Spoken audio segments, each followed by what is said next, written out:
The MCU has become far more polarizing in the post-Endgame era due in no small part to the Disney Plus shows, which mostly feel like either movies that are expanded to 6 episodes, which is longer, given a smaller budget per runtime and maybe not the highest quality writing, or a TV show that is far too short. It seems like a general consensus, especially after the finale aired, that Secret Invasion is absolutely another testament to that argument, as having seen the full picture, Secret Invasion feels like a not so well planned out, huge missed opportunity that fumbles an otherwise super interesting concept and storyline that makes it longer than it needed to be, smaller budget than it needed to be, and far smaller scale than it should have been as well. Having seen the entirety of this show, I am 100% fully confident that it would have been way better had Secret Invasion not be a TV show, but a theatrically released 2.5 to 3 hour movie that is not focusing on Nick Fury, at least not as the main character. Instead, 2023 would have been a great time, and it really is needed,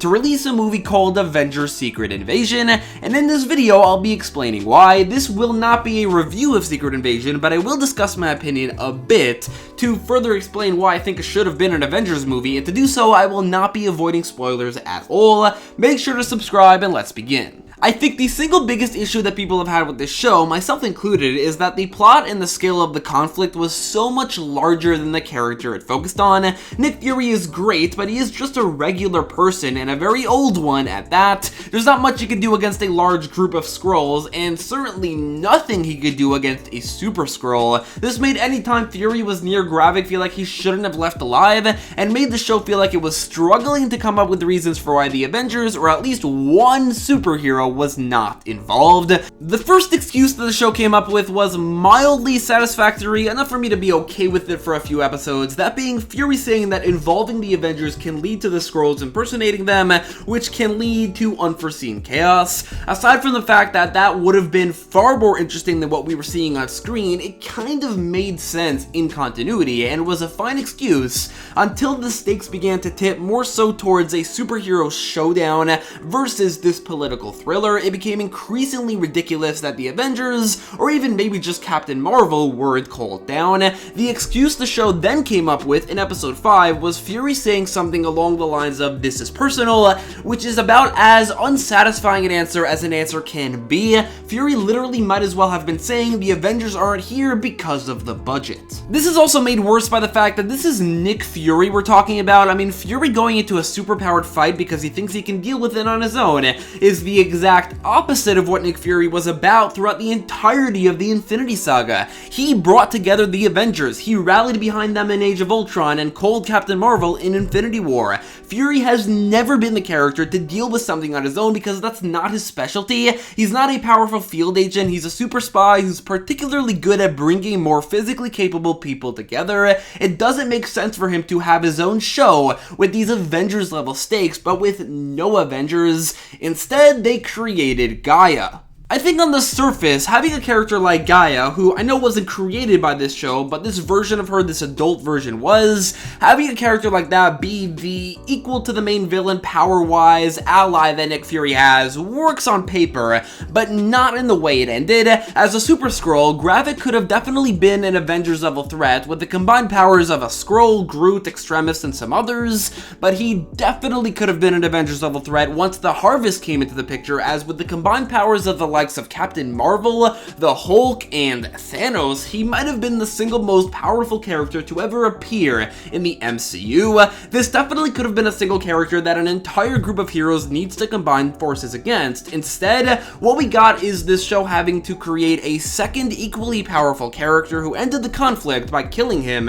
but she survived. Gaia is now a walking and talking MCU plot hole who's so insanely powerful that there might as well not be any more conflict going forward, certainly not for the Skrulls. Had this been an Avengers movie, first of all, Gaia probably would have had a different role, maybe Talos and also Maria Hill's deaths would have been significant, and maybe the characters that the Avengers are avenging. It would have taken also a huge group of heroes to team up against the Super Skrull, which would end with his death, and the MCU not having the problem of this insanely powerful character, but here we are. All of this is to say that the story of Secret Invasion, and even the more toned down version that they went for compared to the comics, did not fit a show show about a character like Nick Fury did not do a good enough job at convincing the audience that he could handle it on his own, and that he wouldn't call down at least one Avenger and end things in such a way that leaves a gaping hole in the logic of the universe in the shape of Emilia Clarke's insanely powerful Gaia,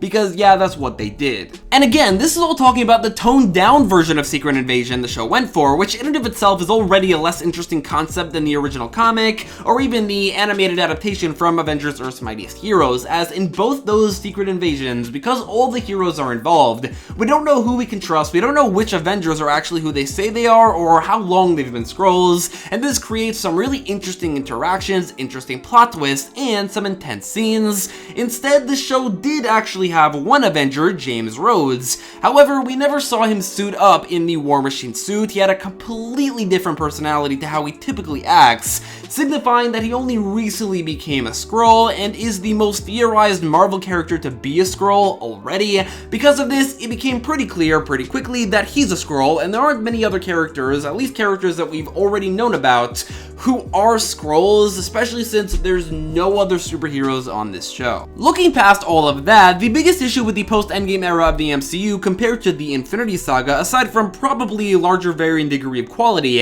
is a glaring lack of the specific interconnectivity that the Infinity Saga had down to a science with Avengers movies. I mean, if you count Civil War, which you definitely should, I mean, it has more heroes than the Avengers, the Infinity Saga had 5 total Avengers movies throughout the 7 or rather 8 years of 2012 to 2019. Meanwhile, it's now 2023, it's been 4 years since the last Avengers movie, and there hasn't been one in the Multiverse Saga yet, and people are noticing, and there isn't supposed to be one until 2026, leaving a 7-year Avengers movie gap, and again, people have definitely noticed and felt it. This has already caused the Multiverse Saga to feel a lot more disconnected and disjointed than it was before, especially since we don't yet know who is and who isn't a part of the Avengers at this point in the timeline. What's the dynamic of the new team without Cap, Tony, and Natasha? Who's the leader? What's the roster look like? We just don't know. It seems to me that the way they looked at the Avengers movies after Endgame is that they need to be these big events that are probably even bigger than Infinity War and Endgame,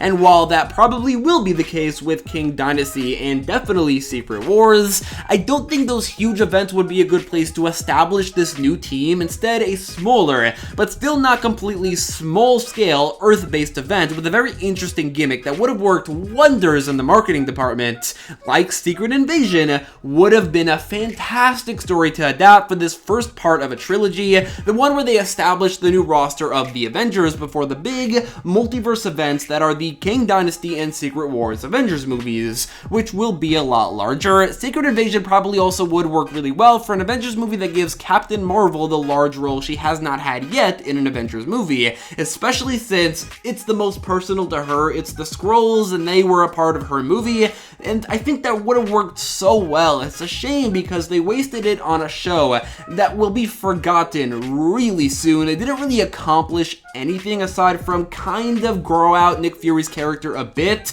kill off 2 characters who didn't really need to be killed off, and it's sad that they were, and create such a powerful character that it breaks the laws of the universe. All of that is to say that Disney Plus's Secret Invasion is a really big missed opportunity that wastes the story on a 6-episode Nick Fury-focused Avenger-less TV show that should have been the new Avengers roster-establishing Phase 5 Avengers movie that the Multiverse Saga has desperately needed. It would have done wonders for the world building, for the brand, for this year's box office, and do justice to the story that is Secret Invasion. Instead, we got a show with an awful finale that will be forgotten in mere weeks.